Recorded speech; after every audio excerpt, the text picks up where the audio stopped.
Hi hello అండి, ఎలా ఉన్నారండి అందరూ? ఈరోజు మనం చేయబోయే రెసిపీ వచ్చేసి బాస్మతి రైస్ అండ్ గాజర్ది పాయసం అండి. గాజర్ అనగానే మనము ఎవరైనా సరే గాజర్కా హల్వా మాత్రమే గుర్తొస్తుంది. పాయసంలో వేసే బియ్యం ప్లస్ గాజర్ అనేది మొత్తం హెల్దీ కదా.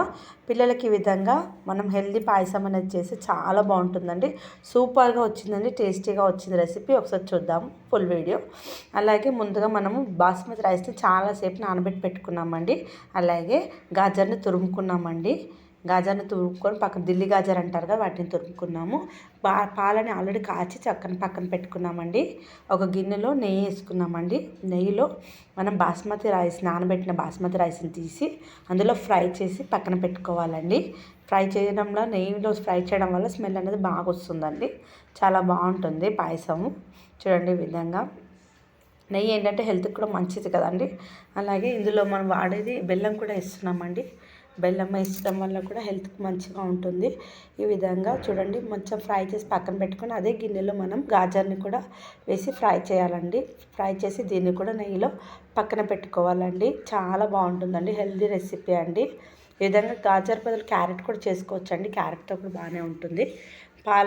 పాలను కూడా అందులో వేసేసి కొద్దిసేపు మరగనివ్వాలండి.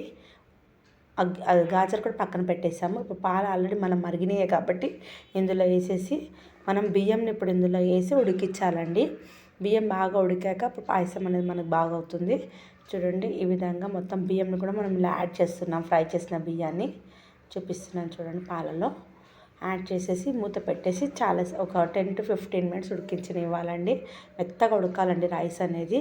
ఈలోపు మనము డ్రై ఫ్రూట్స్ అనేవి ఫ్రై చేసి పక్కన పెట్టుకోవాలండి. ఈ విధంగా కాజు, బాదం అన్నీ డ్రై ఫ్రూట్స్ అన్ని పక్కన పెట్టుకున్నాము. అలాగే ఒక గిన్నెలో షుగర్ తీసుకున్నామండి, కొంచెం అలాగే బెల్లం తీసుకున్నామండి.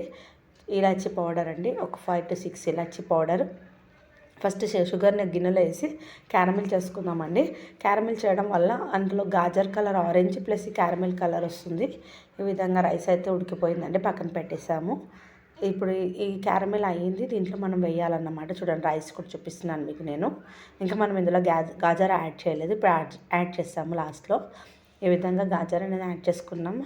చాలా బాగుంటుందండి. ఇప్పుడు క్యారమిల్ అయినా షుగర్ని యాడ్ చేయాలి. అలాగే బెల్లం కూడా తగినంత యాడ్ చేసుకోవాలండి. షుగర్ మనం తినేదాన్ని బట్టి ఎక్కువైతే ఎక్కువ, తక్కువైతే తక్కువ. నేను తక్కువనే వేసాను. ఈ విధంగా క్యారమిల్ చేసేస్తే షుగర్ ఈ విధంగా అయింది. అలాగే బెల్లం కూడా అలానే ఉంటుంది కానీ అది కూడా పౌడర్ వేసానండి, బెల్లం పౌడరు. చాలా బాగుంటుందండి పాయసం మాత్రం. చాలా చాలా బాగుందండి, హెల్తీగా ఉంటుంది.